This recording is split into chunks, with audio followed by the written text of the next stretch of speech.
Hare Krishna, we're starting today's session. We'll offer some prayers.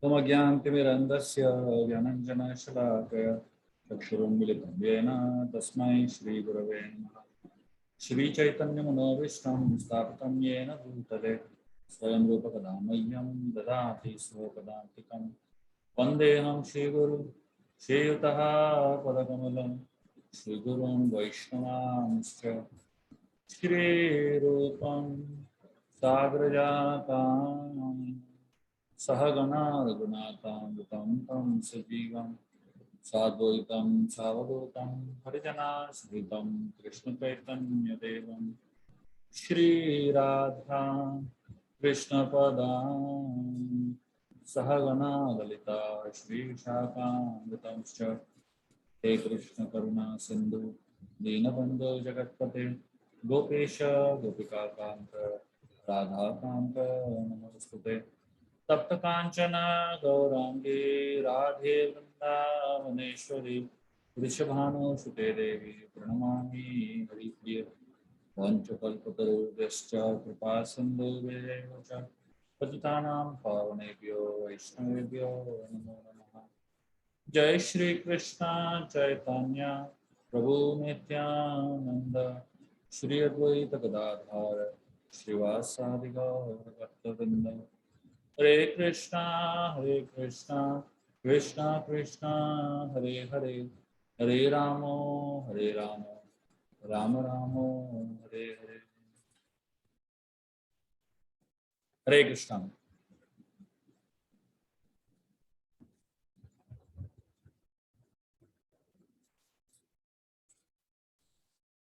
I'd like to welcome all of you all to our Gita classes. Very, very happy to be with you all once again. We are studying the second chapter of the Bhagavad Gita, which is entitled as Contents of the Gita Summarized. And today we are going to be talking about a very interesting concept, which is built upon what we discussed last time. If you remember, we spoke about the three different types of kanda or sections of the Vedas, the Karma Kanda, Jnana Kanda, and the Upasana Kanda. Today, we're going to be discussing about the motives behind these three. And interestingly, what we're going to be talking about is this is the general principle of motives behind anything we do in life. Whatever we do in life, we do it because we have three motives behind doing it.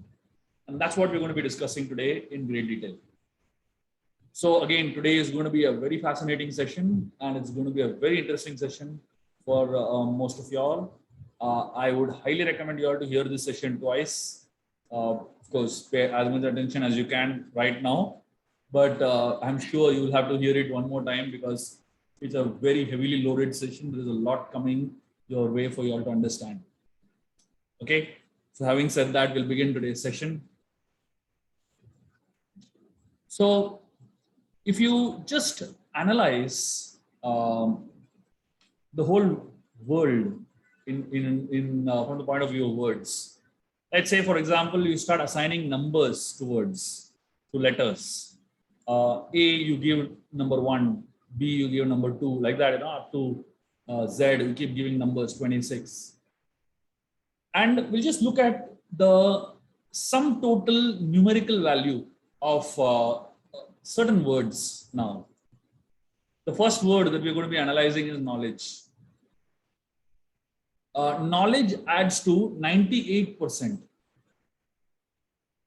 So that means that for you to be successful in life, knowledge is 98% of the reason why you'll be successful in life. Of course, in today's world, we seem to be having knowledge about every aspect of life. But when it comes to scriptures, or rather about the knowledge of how to cross over the ocean of birth and death,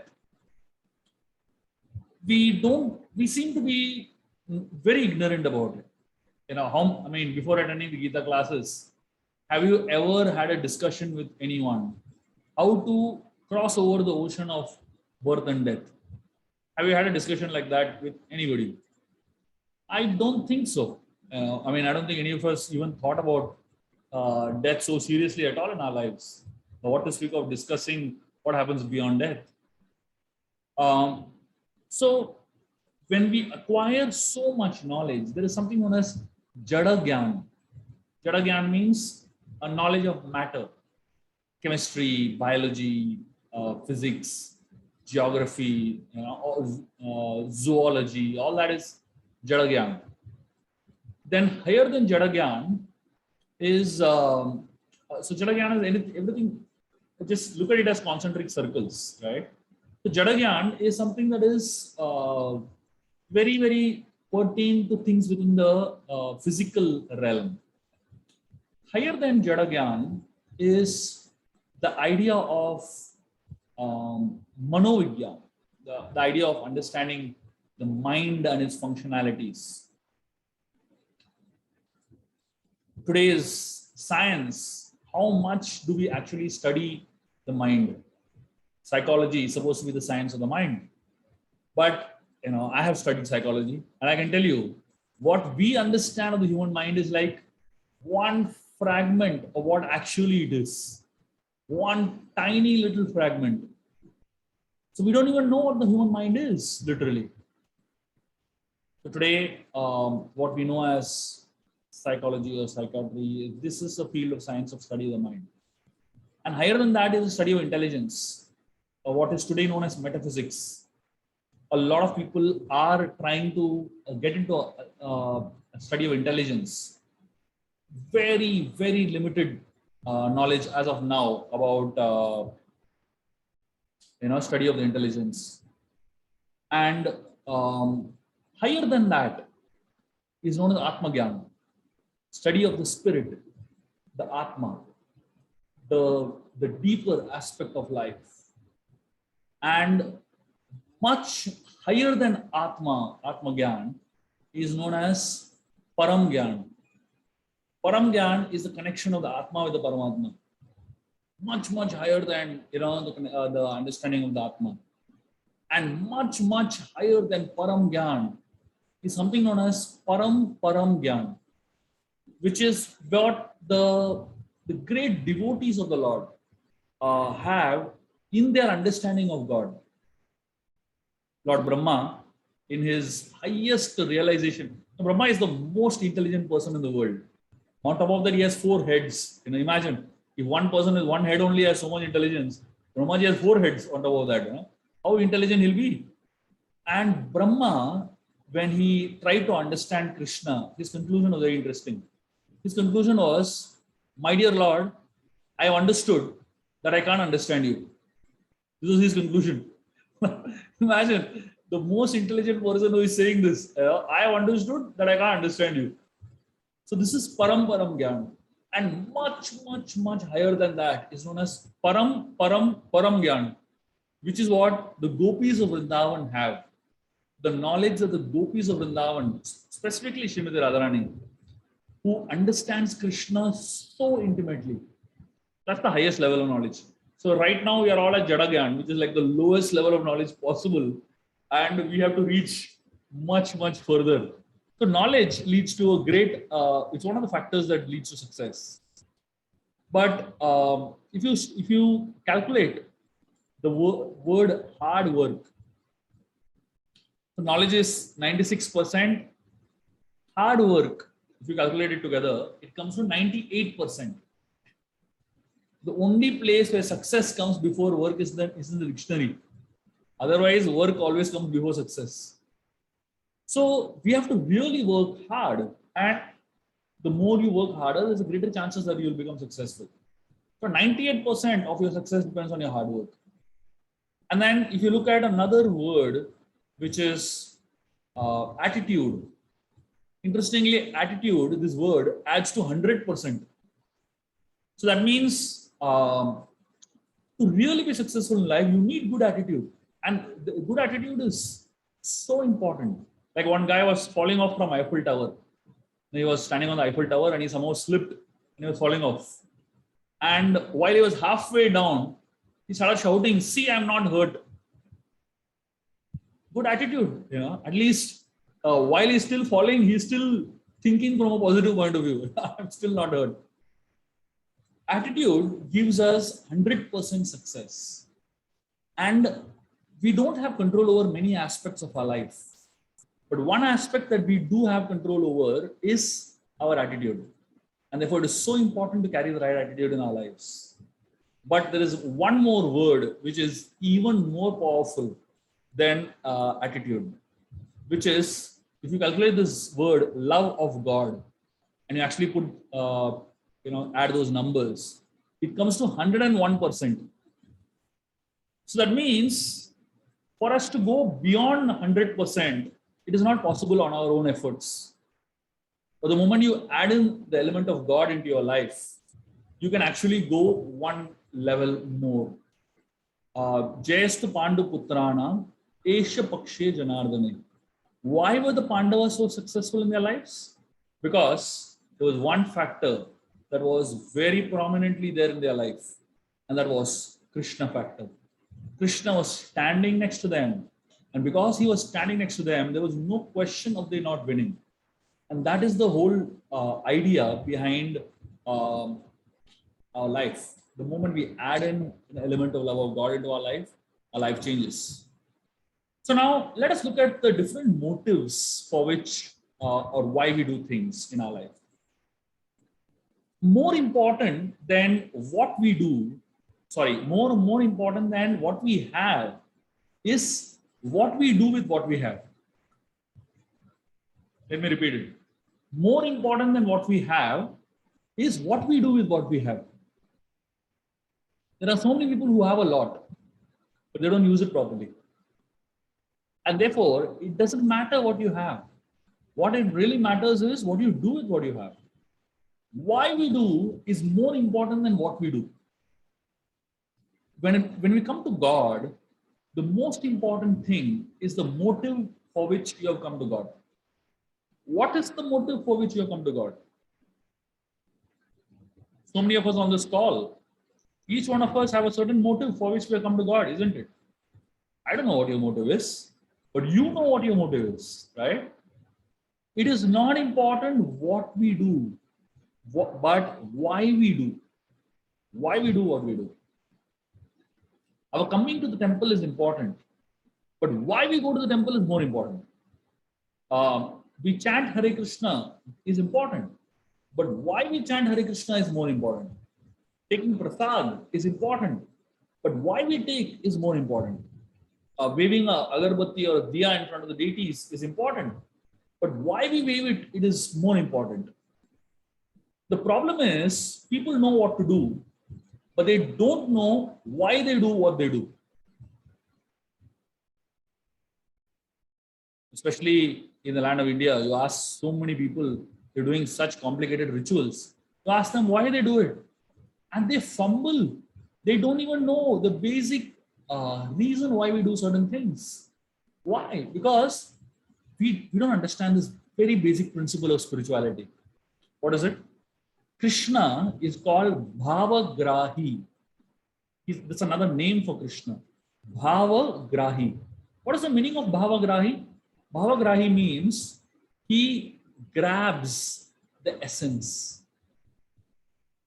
There is a very beautiful Sanskrit verse which says, Murko vadati Vishnaya, Dhiro vadati Vishnave, Ubayosta samam punyam, Bhavagrahi Janardana. This verse is a very interesting verse. It says, Murko vadati Vishnaya.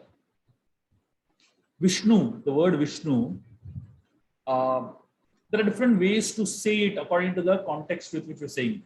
It's like in English, there are different ways of saying the same word in reference to the person, especially in Hindi and French and many other languages. According to whom you are addressing, that word changes. Aap, tum, So it's talking about somebody, but according to the level of the person. So here, the word Vishnaya is a wrong way of pronouncing it. But Dhiro vadati Vishnave. Vishnave is the right way of pronouncing it. But you know what this verse further says? So it says, Murkho vadati Vishnaya means fools say Vishnaya. Dhiro vadati Vishnave means Very intelligent people say Vishnave. But it says Ubhayosta Samam Punyam. But both, if you say Vishnaya or Vishnave, you get the same benefit. Samam Punyam, it says. Why? Because Bhavagrahi Janardana. Because Krishna is the person who grabs the essence. He doesn't care for your mistakes. He doesn't care for your, expertise. He doesn't care for your, intellectual acumen. What he cares for is why you do what you do. God sees the heart. Man sees the lips. God really focuses on the heart. Why you're doing something. One devotee who just recently started coming to a temple. He was a very big cricket fan, very big cricket fan. And he went to watch the match between India and Australia in Wankhede Stadium many years back. And while sitting in the Wankhede Stadium watching the match, he had a beat bag in his hand chanting extra rounds for India to win the match, And imagine, he promised that I will chant 16 extra rounds if India wins the match. Now, what was his motive? The motive behind his chanting was to make India win, basically. So someone chants so that a cricket match is won. Somebody else chants, maybe somebody lost a son and hoping that the son comes back home, Or there are some youngsters who hope they will find love like Radha and Krishna, and they chant with that mood, that someday we'll find love like that. So whatever the mood is behind chanting, all devotees chant for different reasons. All of them even have different ways of chanting. One time, there was an English philosopher came to our temple, and he asked, "What is the philosophy of the temple?" And one devotee said, "Our philosophy is chant and be happy. Chant Hare Krishna and be happy. That's the philosophy of our temple." So this man came during the chanting time, morning time, 6 to 7, 7:30. Yeah, everyone is chanting in the temple hall. So he came at 6 o'clock in the morning, and he asked, "What is the philosophy of the temple?" They said, "Chant and be happy." He looked at everyone sitting there and chanting, and oh my God, people were having different expressions on their face. Some people were like struggling with their sleep and shaking their head like anything to stay awake. Some people are walking back and forth and somehow trying to focus. Some people are shaking themselves like anything, trying to intensely chant. And there was one person who closed his eyes and he was gritting his teeth and shaking his head left and right and chanting, So this philosopher observed all these people and he said, none of them seem to be happy. You're saying chant and be happy, but nobody over here seems to be happy. So then this devotee gave a very interesting explanation. He said, actually, that's our advertising, chant and be happy. But the complete philosophy is chant, struggle, and be happy. So right now what you're seeing is a struggle phase. But very soon, they'll be happy also, So the idea is that there are some people who chant just to please Krishna. They don't care about anything else. They don't care about any other motive why they chant. And therefore, understanding the deeper motives behind why we do is more important than just doing it mechanically. So similarly, to approach God and to connect with God, there are many motives. The first motive why people approach God is out of fear. Fear is one of the biggest motives for people to approach God. Why do kids in schools and colleges study? They study out of fear. If they don't, then their parents will deal with them very harshly. They will punish them. So it is out of fear that they do their work, basically. So school kids can still be managed. College kids are more difficult, right? So many bad habits now: Instagram, Facebook, and Snapchat, and so many distractions. Very difficult to manage them. more than anything else, youngsters, teenagers don't have any fear also. So when they're small children, you can actually make them scared. But as they grow into adults, you can't even scare them. So fear just doesn't work only for many of the kids. So you have to upgrade your technology. So fear is a reason why many people approach God. So if you look at spirituality as a whole, so many religions, so many spiritual movements inspire people to take up spirituality out of some fear. Fear of being punished, fear of not having the wrong destination in life, which is hell, fear of sin, etc. In every religion, this kind of fear exists, or fear-inducing concepts exist. Like, for example, in the Vedic culture, it might be mentioned that if you don't chant the holy names, Yamudutas will come to take you away at the time of death.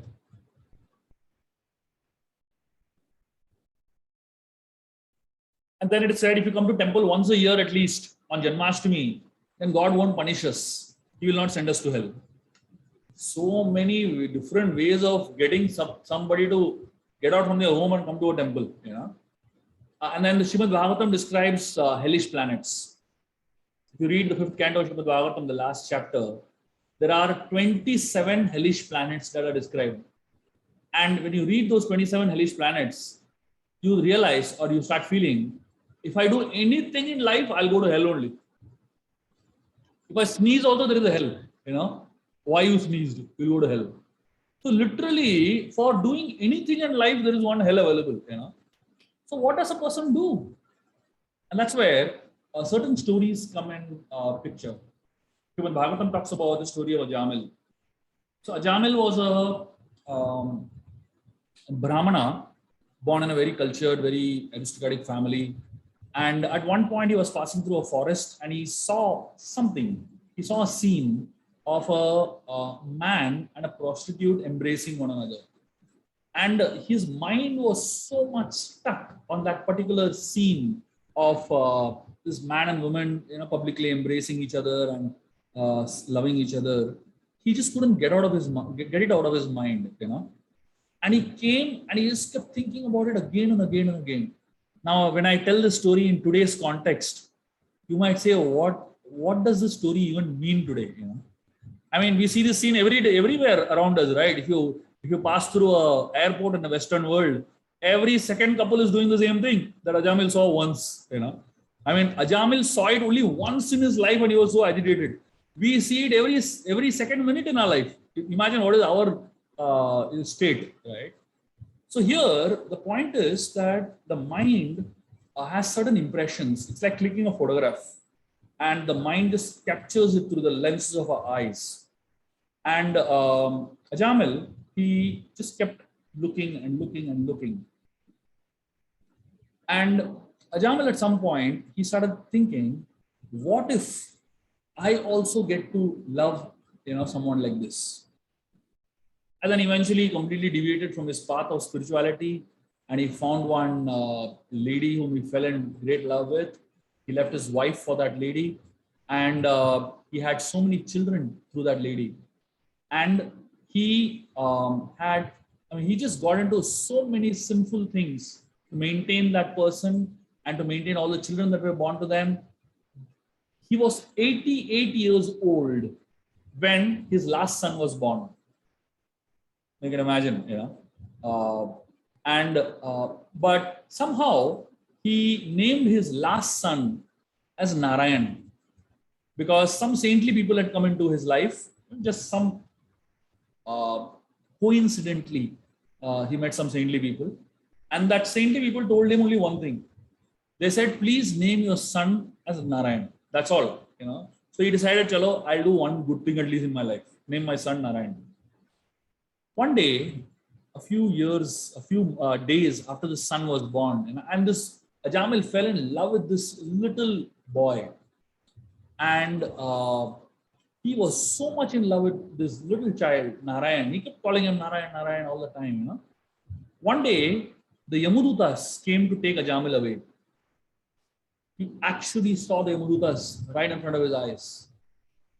I don't know how many of you all know this, but if you actually study near-death experiences, so many people have such incidents of seeing ghastly beings around them at the point of their death. So many people have reported that. So Ajamal was scared looking at the Yamadutas come, one of our very senior devotees, he just passed away a few years back. But he was admitted in a hospital for an open heart surgery. And very soon after the surgery, he was shifted to the he was out of the ICU. And just when he was taken out of the ICU, was just little recovering, he called the devotees and he said, I want to tell what I saw. And he said, in the next ward in Beach Candy Hospital, he said there was a man and there were three fierce looking beings around him, very ugly, with weapons in their hand. And they were pulling him out of, the body. And they were telling him, it is time for you to go. And he described graphically what he saw with his own eyes, And they were actually pulling out a subtle body and taking him along. And immediately after he saw this, he heard sound of crying. People were crying that some person had died.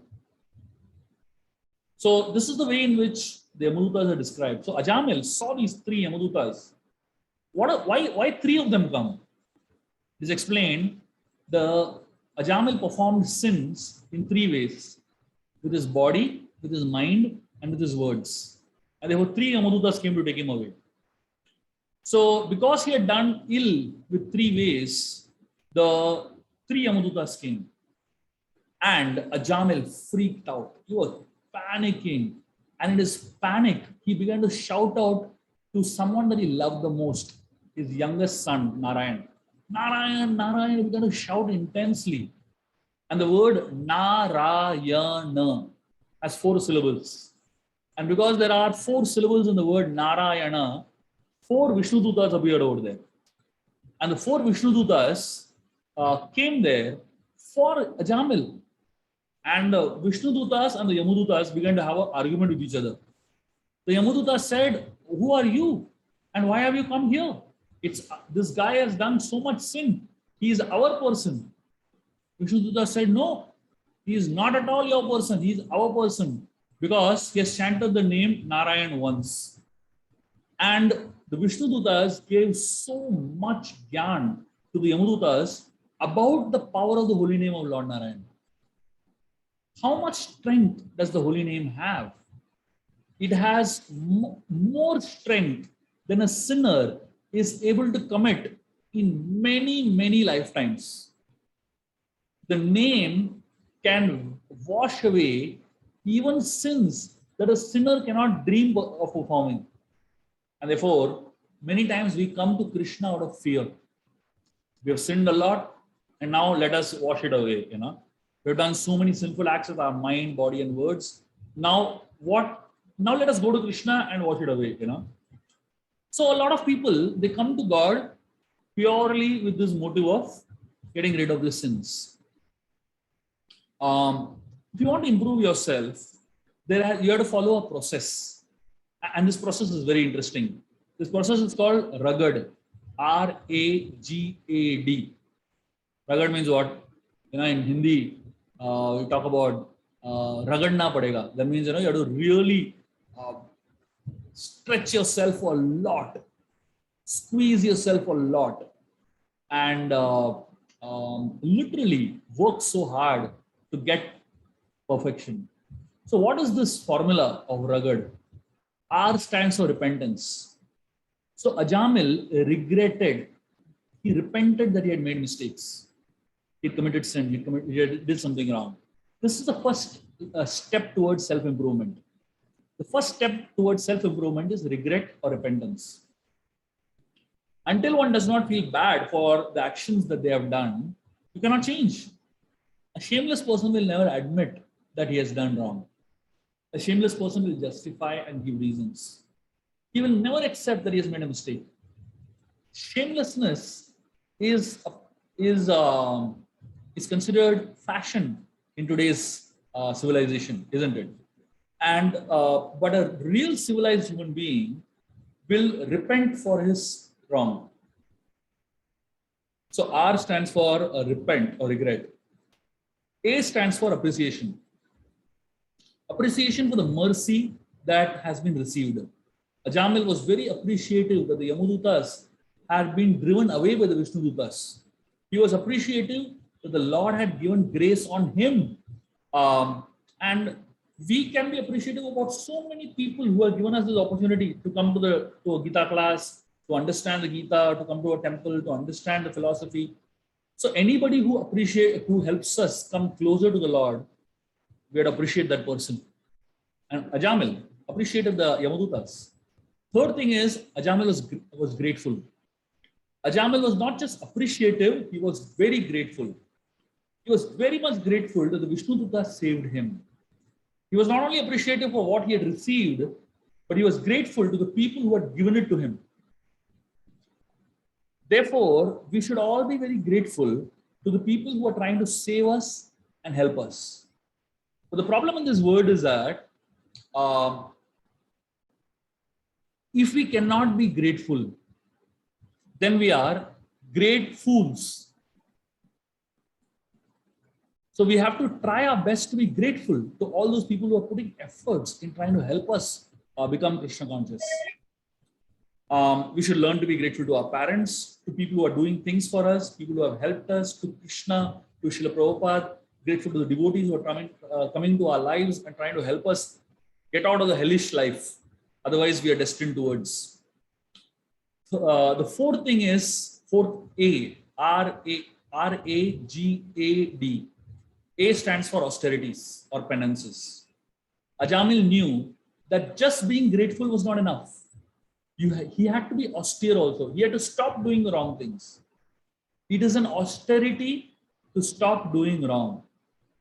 So he gave up all those wrong, sinful habits that he had got into, and he gave up all the wrong, bad habits that he had got into. We love people, we love a particular person, but if that person is becoming an obstacle for our growth and our contribution and our being good, and our being pure, our being, living great lives, then we might have to give up such people also. Simply repentance, gratitude, and appreciation are sentiments of the heart. That gratitude, repentance, appreciation must come into action, and that action is called austerity. Chanting 16 rounds of the Hare Krishna Mahamantra is an act of austerity. Who said it is not? Chanting 2 hours a day, it's austerity, it's intense austerity, it's not easy. But even if you say, I don't like it, I don't want to do it, I have no time for it, still we should somehow or other find time to do it. And I'll do it at any cost, because Ajamil felt, I've been in a hellish existence, and by the intervention of the Vishnudutas, for us, by the intervention of devotees and Srila Prabhupada, Ajamil got a second chance. So for a lot of us, we are actually getting a second chance now in our lives. So we have lived whatever number of years that you all are all having lived, 40 years, 50 years, 30 years, whatever number of years you already lived, you have lived with one consciousness, one set of thought process and one set of consciousness. But now going forward, the rest of your life, it is important that you live in a different consciousness. And a different consciousness cannot happen unless you have a different set of actions lined up. A different set of things that you do that will show what is called as austerity. So chanting 16 rounds is austerity. Following certain principles is austerity. Following a certain lifestyle is austerity. But that austerity is important if we really are grateful. Because gratitude that manifests into a reality. Gratitude that manifests into a reality is called austerity. Our gratitude must translate into action. That is austerity and penance. Just chanting and trying to do our best to become Krishna conscious. It is a way of being expressive about being saved from the hellish existence. And last is determination. RAGAD. D stands for determination.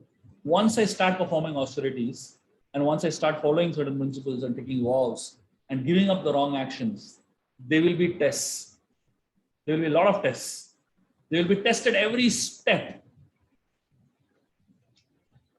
I remember when I was very young in my college days, and I had already started chanting 16 rounds and trying to do my best to practice spiritual life. I was 17 or 18 at that point, and I remember that I'd gone to some of a party with some of my friends, and one friend of mine, like closest friend, forcing me to drink wine. I said I don't want to, forcing me literally, and you know what? He brought the glass right here till my lips. He's saying, drink, drink, drink. And he was forcing me. And I said, no. And, at that point, when the glass was right at my lips, I firmly told him no. And then he backed off. Fortunately, we didn't push it beyond that. But the point is that there will be a lot of people that will try to test you in strange ways, trying to pull you down from your austerities and from whatever decision you have taken. The day one says that we have given up something, that very day that temptation comes and stands in front of us. The day a smoker decides to give up smoking for Krishna, that day there will be some situation where he will be tempted to smoke. Therefore, one needs determination. Hell or high water, we will not give up. That's what determination really means, basically. And that is why having the association of devotees is so very important. Imagine those saints gave one instruction to Ajamil: keep your son's name Narayan. That's all. They didn't spend too much time on Narayan, just few seconds literally. And that little few seconds of the association of saints gave him such a powerful transformation in his life. And that's how powerful saints are to help us stay determined, basically. So when we look at this 5 things we spoke about, we spoke about repentance, regret, appreciation, gratitude, austerities, and determination. These 5 things together help us deal with the negative cycles that are coming into our life. So like Ajamil, the reason Ajamil took up spirituality is because of fear, right? He's scared of the Yamadutas. That's why he took up spiritual life, So a lot of people take up spiritual life out of fear. The second reason why people take up spiritual life is out of hope. So fear is a low reason why people come to Krishna consciousness. A higher reason is hope. So, like for example, many parents bargain with their children. If the child performs well, then he'll get a prize. He'll get some reward. Maybe he'll get to go on a holiday to Switzerland. So many children are hopeful for this reward, thinking that I will do this and therefore I'll get this. So that's what sometimes a temple becomes. Krishna, give me this, give me that. Krishna, my stocks are going down, please take care of it.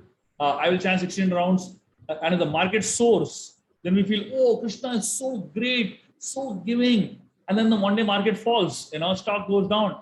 And then we run to Krishna and say, please, please, Krishna, help us.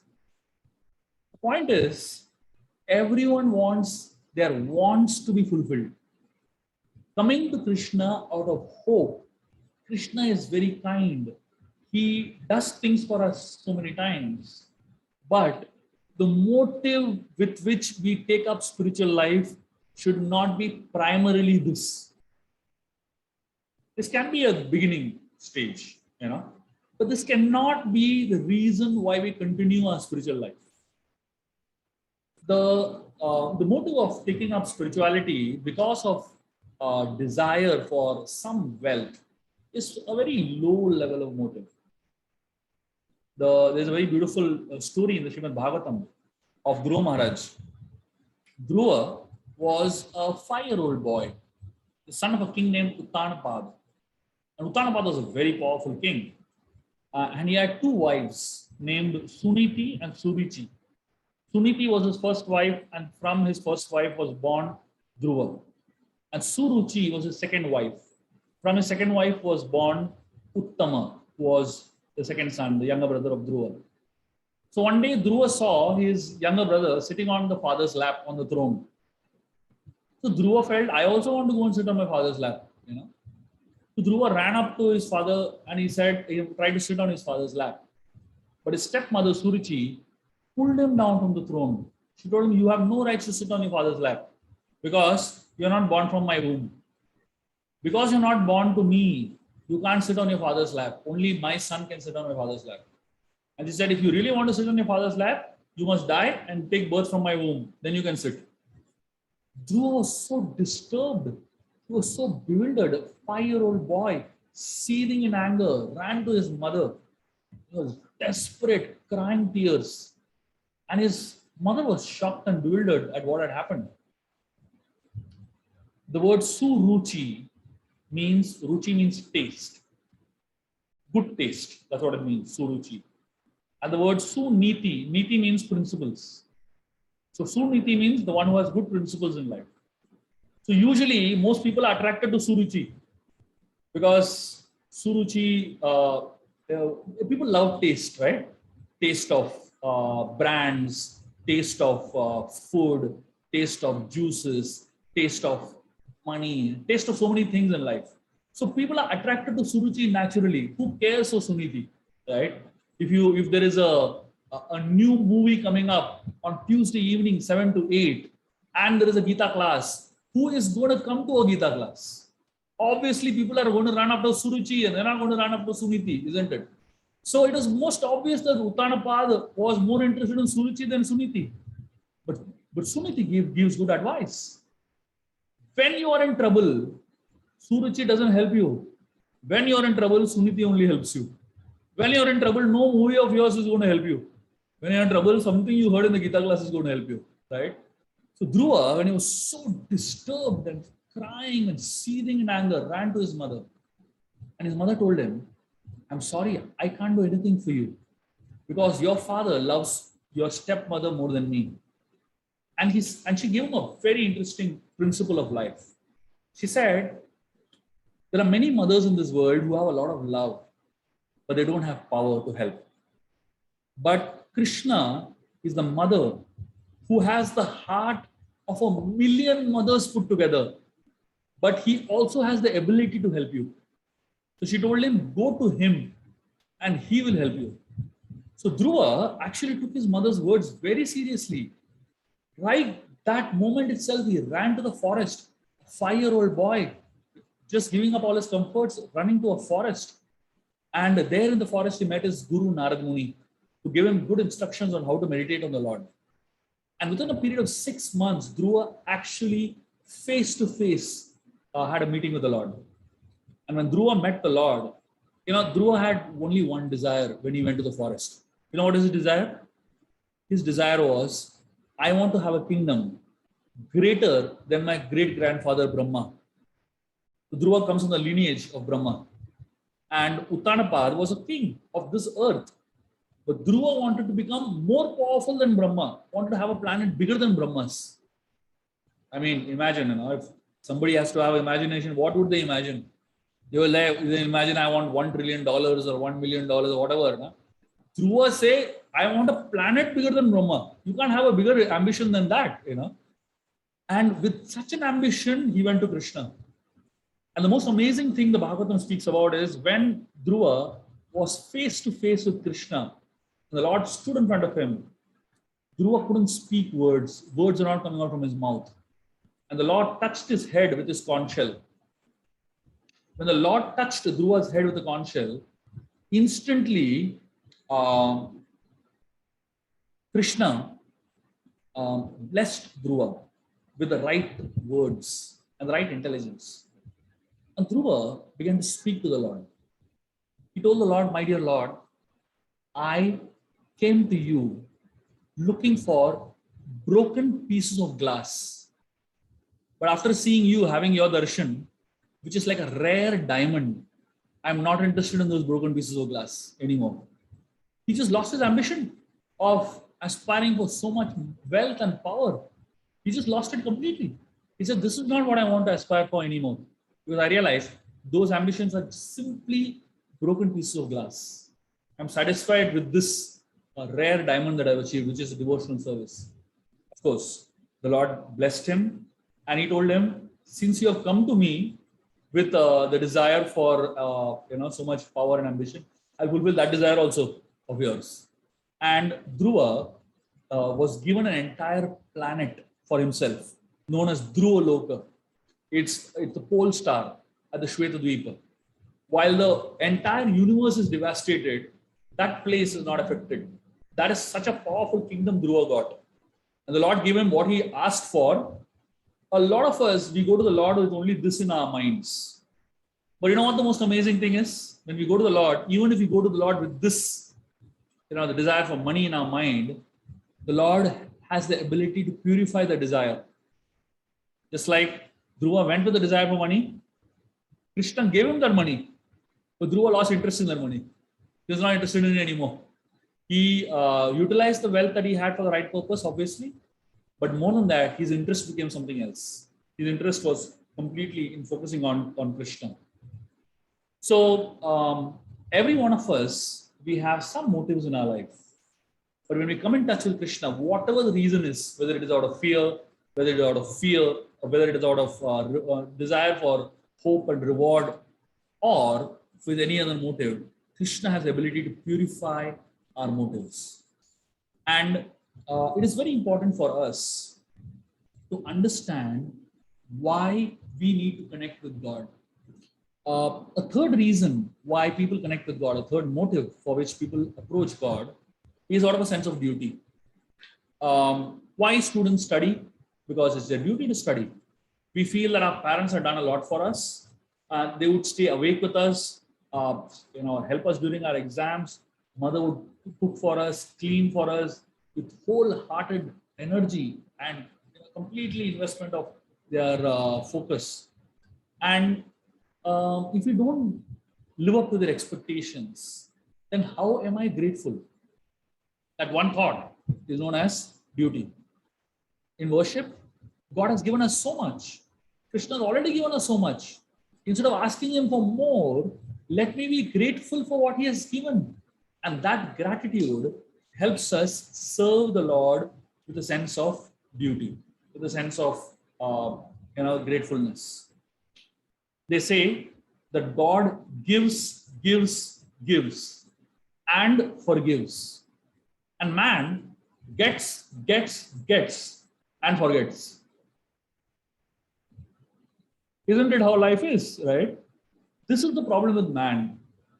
This is what has happened to the world practically, God has given us so much, but we have so shamelessly forgotten the incredible favors that God has done on us. And this almost has become the second nature of human beings. The world is like an incubator. If you actually look at the way the earth is designed, and we are all little babies in an incubator. In an incubator, what happens? When a baby is prematurely born, the incubator supplies oxygen, it supplies nourishment. The incubator provides the right environment for the baby to be born and breathe and etc. So imagine if the sun was not there, what would we have done? If air was not there, what would we have done? If grains didn't grow on the earth, what would we have done? If mothers, when we were born, didn't have breast milk, what would we have done? If we didn't have teeth that grew at the right time, what would we have done? Literally, everything around us is automatically happening to facilitate our growth. And what do we need to do? We just need to say thank you. That's all. Isn't that what is expected out of us? I mean, is there anything else expected out of us? The only thing that is expected out of us is tell the Lord, thank you. That's what gratitude is. That's what a sense of duty is. So when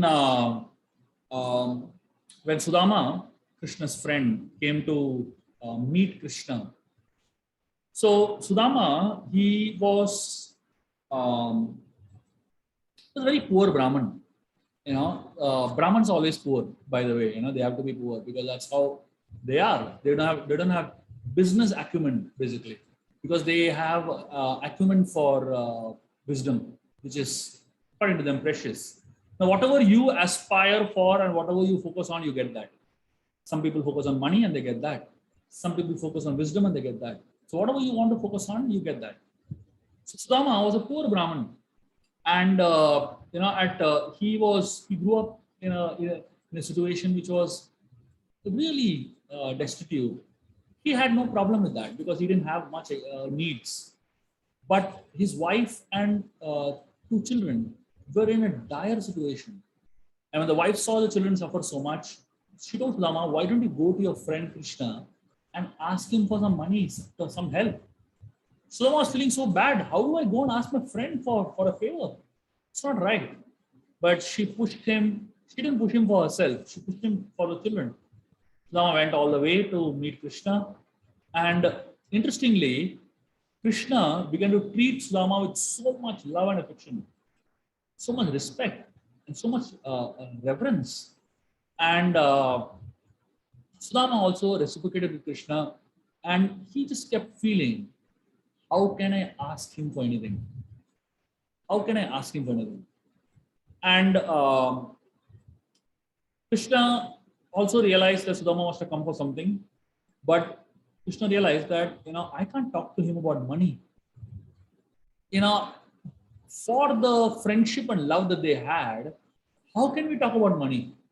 So Krishna was feeling odd to even suggest to Sudama that I want to give you something. Sudama was feeling odd to ask Krishna for something. And both of them were just loving each other, giving each other so much affection, so much reciprocation of love. And finally, Sudama went back home. On his way home, he was thinking, thank God I didn't ask Krishna for anything. It would have been so stupid of me. And thank God Krishna didn't give me anything. Because Sudama felt that Krishna knows how much wealth I can handle. He knows if I get too much money, then I'll become very proud. And therefore, he has not given me so much wealth. Otherwise, I would have become proud and I would have lost my focus on my devotional service. And then Sudama, when he came back to his small little hut, in place of that hut stood a huge, massive palace. Instantly, when Sudama saw his wife and children dressed gorgeously, instantly Sudama felt gratitude in his heart towards Krishna. Krishna had hugged him. Krishna washed his feet. Krishna and Rukmini were offering chamar to Sudama. And Sudama and Krishna has now blessed him with so much opulence. All I can do to pay back for what Krishna has done for me is by always continuing to serve him, and I can always continue to remain in the association of his devotees and make friendship with his devotees. This is my duty from now onwards. Sudama lived the rest of his life with this thought in his mind. Krishna has given me so much. The only way I can reciprocate back with him is by being a good devotee of Krishna. And that's what Sudama did for the rest of his life. He continued performing his duties out of gratitude for Krishna, for what he gave him. So these were three motives which are commonly seen in this world. The first motive is fear. The second motive is reward. The third motive is duty. But there's a fourth motive that is not so often seen in this world. And the fourth motive, which is not so often seen in this world, is love. So we find that love is not a compulsion, but it is a willingness to serve Krishna. My parents love me and I love my parents. I must do this for my parents. I will study out of love. So a student now at this level is not studying because if I don't study, I'll fail. He's not studying because if I study, I'll get a cycle. He's not studying because my parents have already done so much for me. Therefore, I'm grateful. I need to study. Here at this level, the student is studying because I want to study out of love.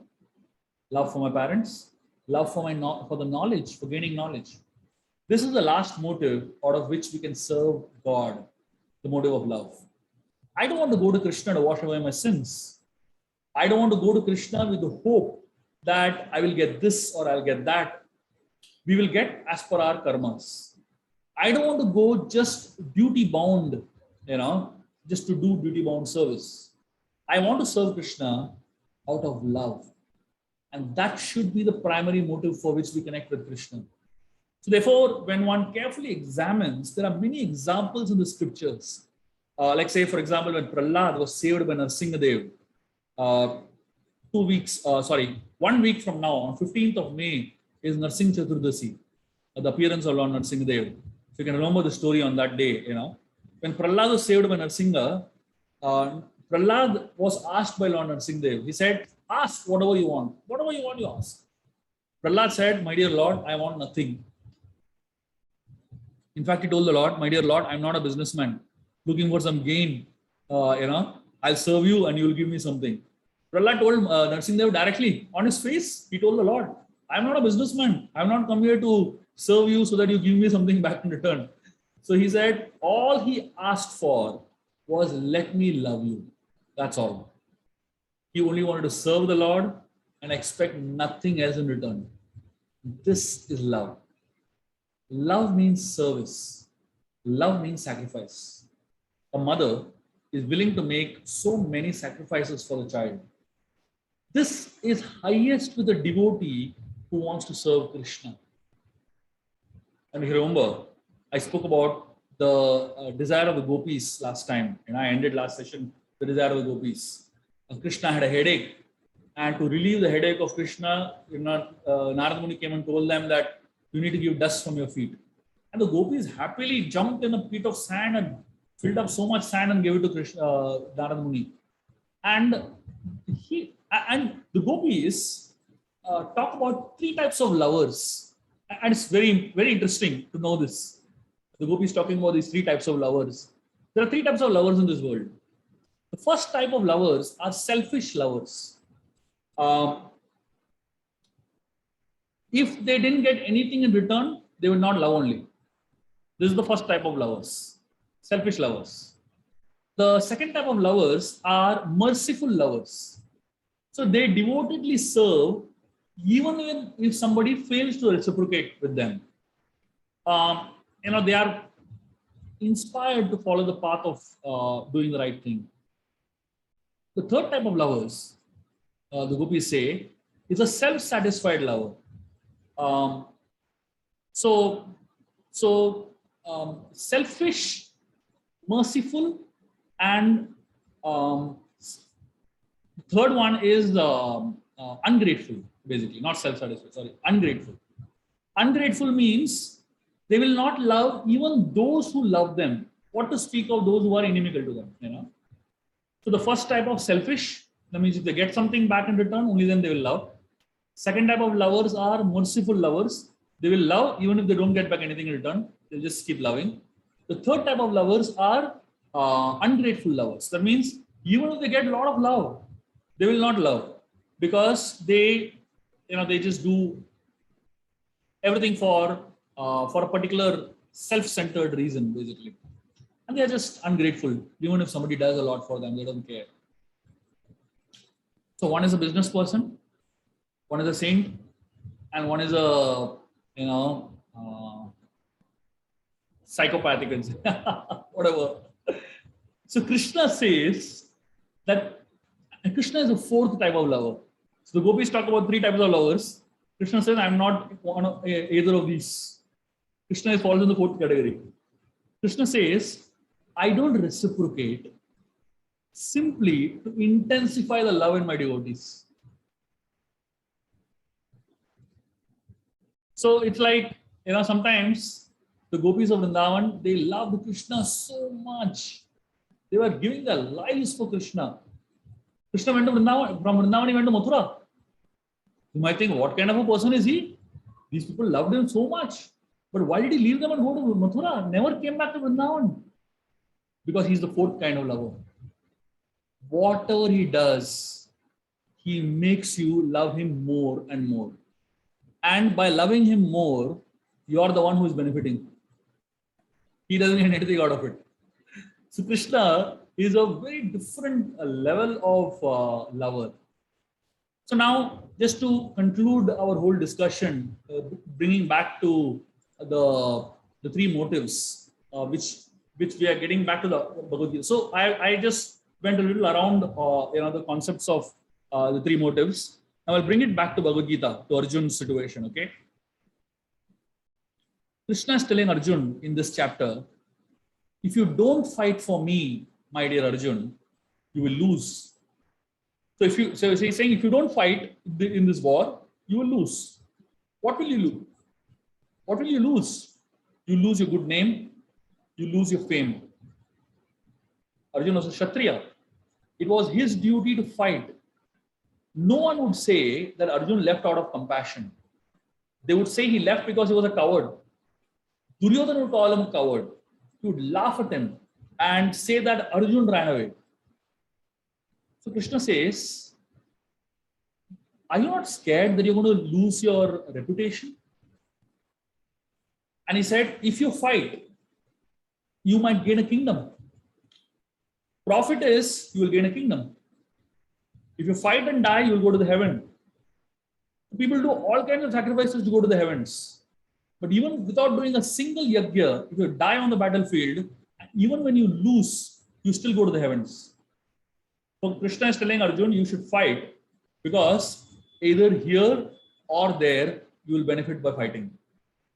If you run away from fighting, run away without fighting, you lose your reputation. And for a Kshatriya, dishonor is worse than death.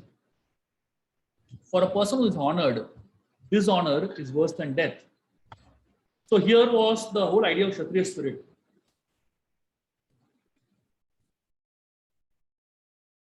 So this is known as the motive of profit and loss. So one motivation which Krishna is giving Arjun is to fight for profit, loss consideration. So one of the reasons we need to, so these are three reasons why we can worship God. One reason is if I don't worship him, I might go to hell. But if I worship him, I might get heavens. I might get money. I might get blessings. I might get some goodwill, basically. That's the lowest level of motivation. So Krishna is also giving Arjun such levels of motivation, right? So he's telling him the lowest reason why you should fight is because of profit loss consideration. If Arjun would win, you would rule. If he lost and died, you would go to heaven. But you will not lose your name. This is the lowest motive to come to Krishna and fight for Krishna. Slowly, Krishna takes him to higher levels of motivation. The second reason why you should fight, Krishna says, is with knowledge, armed with knowledge. Higher knowledge helps you take good decisions in life. What is the knowledge that Krishna is giving Arjun? The knowledge of the soul. Verse number 11 to 30 of the second chapter, Krishna is telling Arjun, you should fight because understand that all these people that are standing in front of you, they are not their physical bodies, they are spirit souls. You can never kill the Atma. Bhishma's body can be killed, but Bhishma can never be killed. Drona's body can be killed, but Drona can never be killed. The soul will never be killed, the soul can never be destroyed. So with this jnana, with this understanding, fight. So Krishna is giving him second reason why to fight. The third reason, and obviously the second reason, the point is that the body is making so many mistakes. Bhishma's body is doing so many mistakes. Drona's body is doing so many mistakes by supporting adharmic forces. All these Kauravas standing here, their bodies are making so many mistakes by supporting adharmic forces. The body has to be punished and dealt with properly. But the soul is pure. The soul is Sachidananda. The soul can never die. So Krishna says, fight with this knowledge. And the third motive that Krishna gives Arjun to fight, he says, if you don't feel motivated to fight out of desire for profit and loss, if you don't feel motivated to fight because of the knowledge of the Atma and the body, fight because you love me.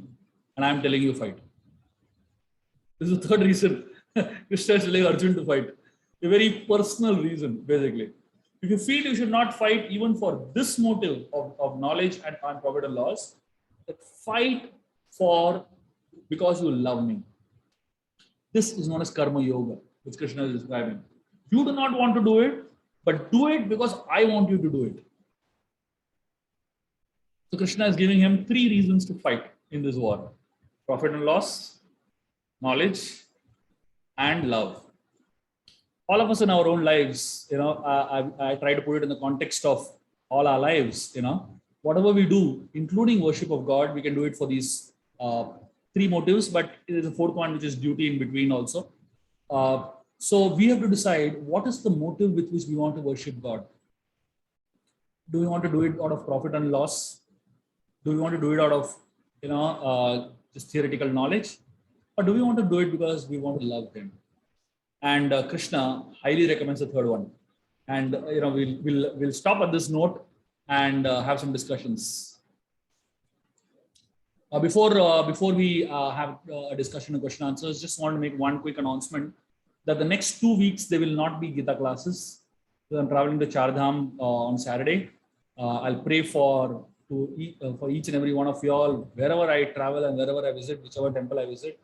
I'll pray intensely for all of you all. Please use these 2 weeks to catch up on any of the recordings that you have missed and you've not been able to hear. And of course, many of the recordings you might want to hear all over again, because there is so much that you can learn from each lecture. So please feel free to do so, and please use the time, this 1 hour that 1.5 hours that we spend together on Tuesday evenings, keep it exclusively for this purpose only. So even next evening, just sit and hear or chant more, do something Krishna conscious. And also, since this particular month is a very auspicious month of Julan, we just entered into the Julan Yatra phase. Please, it will be wonderful if you can chant a little more, practice a little more of your spiritual life intensely. It will really benefit you all wonderfully, especially on Narsingh Chaturdashi day, which is 15th of May. If you can, pray intensely to Lord Narsingh Dev, as well as chant, many more rounds. That will be really nice. We usually fast up to dusk from grains. So if you would like to also fast, you're most welcome. Narsingh Dev was born at dusk, which is the juncture between evening and night. This when the sun sets and is not fully set. In that juncture, Narsingh Dev was born. So we usually fast till dusk. So whoever wants to can go ahead and do that also. Hare Krishna. Stop here. Any quick questions or comments, please? Yes, Lakshmi. So you said in the beginning that it's not what we do, but why we do is very important. Yeah. That intention. And the story, Ajmal story, unintentionally only he calls Narayana, Narayana, all that. So in many stories, they say they just have some other reason, but still God comes. And so both are very contradictory, I feel. Okay. Thank you for pointing that out. While on a personal level, intention is important, but Krishna is so merciful that even if we don't have the right intention, he still considers it to be the right intention. Ajamil had no intention, no right intention at all. But God is so merciful that He gives us the benefit of doubt. We are exactly the opposite. Even if somebody has the right intention, we think that they have wrong intentions. The nature of human is to doubt, and the nature of divine is to trust. God trusts the intention of the soul, even if apparently the intention is at this point wrong, But Krishna is so kind and merciful that he goes one level higher. And that's the hope for all of us. You're muted, Lakshmi ji. Yeah, thanks. Thanks for that. Nagesh ji? When you said motive to worship God, so taking up spirituality for some gain is not correct, if I understood you right. But taking up spirituality at a particular stage of life, or maybe at every stage, probably I have been a late entrant, close to my 70s, rather I should say. But then looking at spirituality at this particular stage for me is like for some peace of mind, and since I've achieved whatever I needed to achieve. So is that something wrong, or is it being selfish, or what is it exactly? So, different people get access to Krishna consciousness at different stages of their life.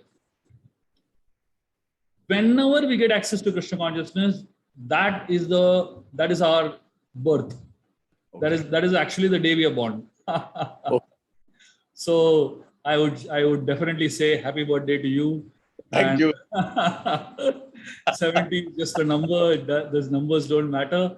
The Atma is eternal. It never has a number connected to it. And so our practice is at the level of the Atma.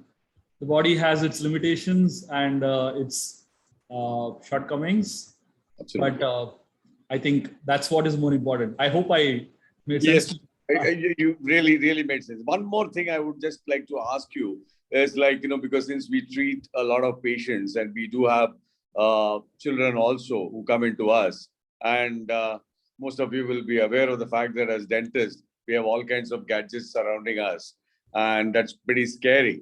If I have to be on that other side, I think I'll also equally probably wet my pants. But all said and done, when a child comes over, we do try and tell a child, okay, you get this treatment done, we'll give you this or we'll give you that. So will it be taken as a reward or will it be considered as a bribe? So the point is that when it comes to the child doesn't know what is good for him or her, right? The child is innocent. The child doesn't, so some things that are even harmful as a habit, the child does it because they're just innocent, ignorant, I would say, more than innocent. You know? So as an adult, sometimes we may have to use bribes or we may have to use reward mechanisms to get children to do things, to agree to do certain things, which they may not voluntarily be willing to. But what is our motive behind helping them do it is more important. Since our motive is to benefit them in the best possible way, that motive is not really the wrong motive, but rather it's a purification of that motive to bribe. Thank you very much. Thank you. Nageshi? Hare Krishna, Prabhuji. Just a basic question. You mentioned Jadagyan, Manogyan, and what's the Sanskrit word for study of intelligence? Would that be Buddhi? Metaphysics? No, but in what would be the Sanskrit equivalent? Just like you say Manogyan for knowledge of mind. So would it be Buddhi Gyan or what's the Sanskrit word for? Yeah, so the word Gyan itself is connected with intelligence. Okay. So, see, intelligence has the ability to discriminate, make decisions and determination. These are the properties of intelligence. So Jnana, the word Jnana is connected with the word Buddhi. So in fact, Jnana Yoga is also called Buddhi Yoga. It's another word for Buddhi Yoga, basically. So in one sense, if you just use the word Jnana itself, that is the right word, basically. Okay, so it's implied in it. Got it. Thanks, Prabhuji. Thank you. Vajiraji? Hare Krishna, Prabhuji. Hare Krishna. See, my question is that there are many motives are there to pray God. Like you have told, fear, hope, duty, and love. Prabhuji, can you speak a little louder? I'm hardly able to hear. Now, can you hear me? Just give me 1 second. I'm just putting my earphones, so it might make a bigger difference.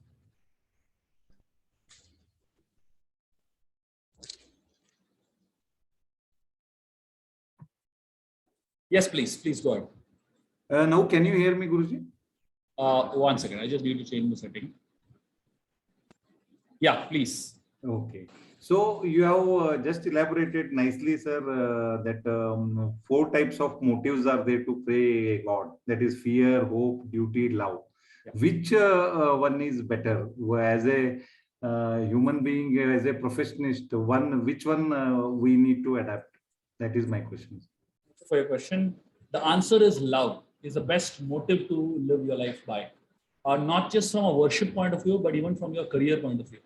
Like, for example, when I do management leadership seminars in corporate organizations, I speak exactly these 4 things, and I talk to them about how important it is to love your employees, how important it is for a leader to love people that he's leading, right? So now you can motivate people to work for you out of fear. There are a lot of leaders who do that. You can motivate people to work for you out of reward. Most corporate organizations do that. Or you can motivate people to work for you, reminding them of how much the organization has done for them as a sense of duty, you know. Or You can motivate them to work for you because they love you, because what you're ready to do for them.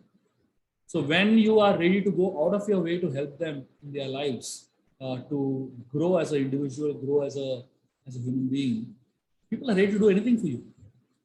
That's the highest level of motivation ever. You know? So I think even when it comes to worshipping God, also the same thing. धन्यवाद गुरुजी, धन्यवाद. Pragya ji? Thank you, Prabhuji. Hare Krishna. So my question was also similar to what the previous devotee had asked. Actually, when you were talking about, that you are praying out of fear, out of duty, out of love, how do you bring that bhavna? Because when I am doing jap, I do not, my mind is always conversationing with the one-way conversation with the God. And I'm always, asking. So, asking for everything, in addition to love, maybe love, am I seeking love from him? May not be superior to my seeking, other things from him. So and that conversation goes on, that thing goes on while my mouth is chanting, that thing goes on. So I am not able to understand how to bring in that bhavna. Is it supposed to come in naturally? Is it supposed to be brought consciously? I have to think that it is out of love I'm chanting. How do I graduate to that feeling of, bhavna in my heart? Thank you. Thank you for your question, Pragya ji. As usual, beautiful question. So let me make it simple for you. Love is something that arises on its own. You can't point a gun at somebody and say, "Love me." Doesn't work, or you can't give person say, money and say, "Love me." Doesn't work. You can't tell that person, "I've done so much for you, now love me." That also doesn't work. So what works is just set the person free. And if the person comes to you, then that's love. Yeah. And love also is service. When you love someone, you like to serve that person. When you love someone, you like to sacrifice for that person. Just making it simple for you. Right now, time today is the biggest commodity in the world. Much, much bigger than money, isn't it? When you give 2 hours of your time to Krishna, it simply means you love him. When you set aside, time for God in a world where there is so many other things to do, it simply means you love him. And he understands that. Especially if you're living in a city like Mumbai, I'm sure Krishna understands that definitely. So, and also the second thing is, the sign of love is in details. The sign of love is in details. When you love someone, you're ready to go in depth to understand the likes and dislikes of the person, to understand more about that person, to understand the preferences of that person, and that little subtle things that you learn. So the very fact that you are taking out time to hear about Krishna, know what Krishna is trying to say in the Gita, try to absorb yourself in knowledge of Krishna, it means you want to develop love for Krishna. So what is in our hand is putting our effort. But love, the development of love is not in our hand. It is in Krishna's hand. One day, so there is something known as Ladini Shakti. Ladini Shakti is the pleasure potency of Krishna. It represents Radha. Radha is the internal energy of the Lord. One day, when the Lord is pleased with you and your attitude towards him, you just bestow that mercy on us. And suddenly you'll feel that there is so much love within you. So till then, we do it more or less theoretically, and we do it with the thoughts that I just shared with you now. I hope it makes sense, Vinkeji. Yes, thank you, Prabhuji. Devashri ji? Hello. Okay, so my motivation to start chanting and get into more deeply into spiritual life was to have peace of mind. Okay, simply. So the thing that I want from Lord, or what I pray to Lord, is be there for me 24/7 multiplied by the minutes and the seconds. Just be there for me. Of course, I'm a materialistic person in the materialistic world. So I want to go ahead. I want to move forward. Like if economically, if we see that it's a need, comfort, and luxury. I'm not aiming for luxury. I'm not looking for that billion and trillion balance, bank balance, and all those things. But I am looking for a comfort life for me, my family, of course, and whatever. But up to a level of comfort, just not to meet the needs. So, where am I? Where should I put?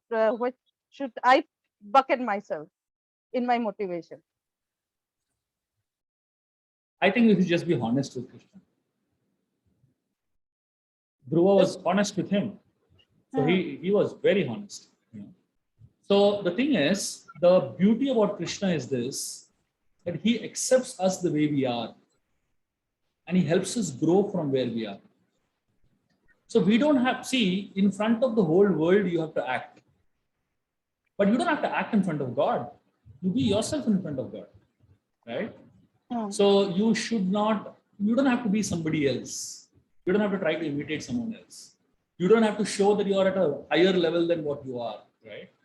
So I would say just be honest with who you are and what you are and what your situation of life is and what your desires are. Krishna has the ability to purify all our desires and help us grow beyond that. Okay? So you just continue your practice. And Krishna is our father, Krishna is our mother, Krishna is everything for us, right? He's my best friend. Best friend, absolutely. I make him father, mother, whatever, Yes. but he's my best friend. Nothing. That's it. So just continue developing a love for him in that spirit. Continue chanting his holy names, and Krishna will manifest in your life in ways that you can't even imagine. Okay. Okay. So the second thing I just felt like sharing with you, it's like today's Akshay Tritiya. Yes. So for us, it's a belief that if we start something today, we get the result. Absolutely. We had this belief. So today I inspired my daughter to start one round of chanting. Of course, chanting the entire Sri Krishna Mahamantra will be a little boring for her. So I just told them, okay, we just chant Krishna, Krishna, Krishna, Krishna, Krishna 108 times on the mala. Yeah. Something to begin with. Beautiful. Wonderful. I congratulate you for that. And all of you all present on this call can definitely take a cue from this. Being Akshay Tritiya day, it's a beautiful day to start chanting, start increasing your malas, and doing something auspicious for your personal spiritual growth. Thank you, Devashri ji, for sharing that. Vivek ji? Hare Krishna Prabhu. It is a wonderful session. Thank you so much for the explanation. While discussing, like, you brought a really good point, which I always feel to ask. The question why, like why we do this loop, why do we do these things in the spiritual process? There are a lot of questions to me. Is there any session or book, something which can give answers like in this process, this is the reason why we do this, Prabhu?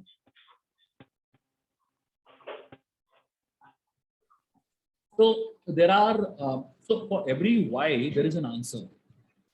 So what we could do is, you could compile all your whys together, and someday I could answer it for you. Simple. Okay, bro. Okay, bro. Then I will be working on that. Thank you so much. Yeah, please do it. Surely. Yeah, sure, Prabhu. Thank you, Prabhu. Great. So we'll stop our session now. Thank you very much, all of you all, for being here and being a part of these Gita classes. I really value all your association. I really value your commitment to these classes, and it's wonderful to be with you all and share the knowledge of Gita with all of you all. And hopefully, whatever I'm sharing is really benefiting you all and helping you all grow in your spiritual journeys. Thank you very much. Hare Krishna.